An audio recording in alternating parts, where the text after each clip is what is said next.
Tobacco is grown in 21 states in the U.S., but most production comes from Kentucky and North Carolina. The U.S. crop is mostly two different types of tobacco, flue-cured and burley. The primary tobaccos found in U.S. blended cigarettes. Burley tobacco is a very high nicotine type tobacco that grows in Kentucky and parts of Indiana and Virginia. It's a very scrubby, bushy type plant. Flue-cured tobacco gets its name from the way in which it's heat-dried after harvest. Unlike burley, it has low nicotine content, but high sugar levels, which enhance its taste. Farmers start their crop in mid-February in greenhouses. We come to the field in usually mid-April and we transplant that plant into rows here, like you see in the field. Tobacco requires a lot of nitrogen from the soil. Farmers will apply 2,000 pounds of fertilizer per acre.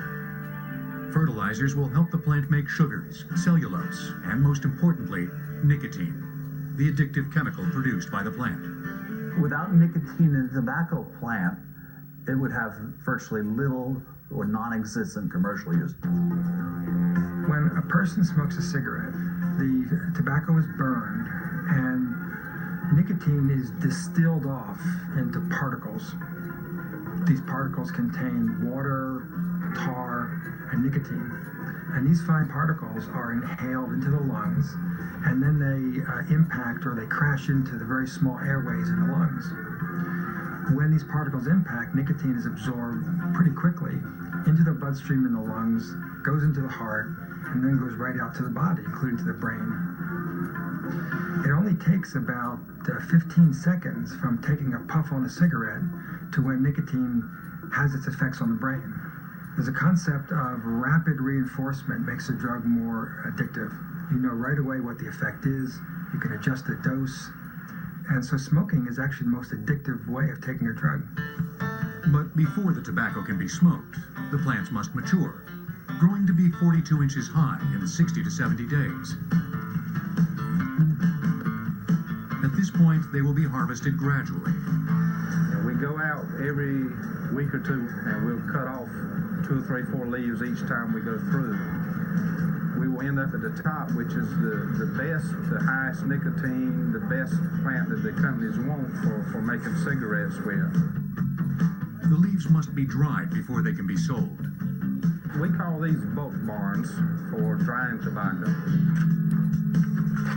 The curing process from start to finish usually takes about 7 to 8 days. We'll yellow the leaf up at about 95 to 105 degrees, depending on the outside temperature. Therein lies the term brightly. Once that color is held, then the tobacco is subjected to a pretty intense heat, up to finally 160 degrees, and that's where it stays until all of the moisture has gone out of the leaf, and especially the stems. The tobacco will be stored in 750-pound bales until the tobacco company is ready to receive it. Worldwide, 5.5 trillion cigarettes are smoked each year.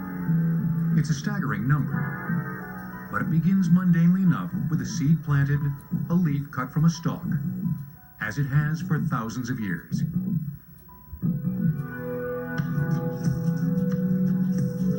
Historians believe that tobacco was first cultivated in the Andes, sometime between 5000 and 3000 BC. In South America, the tobacco was used in a number of ways which would dazzle us now. I mean, smoking was only one option of taking it.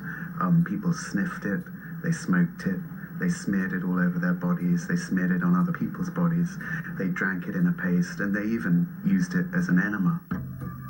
Shamans, spiritual leaders and healers, used it to diagnose illness.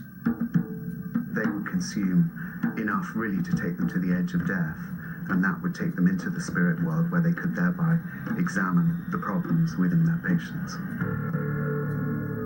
But it wasn't until Columbus reached Cuba on October 28, 1492, that Europeans discovered not the gold they sought, but tobacco.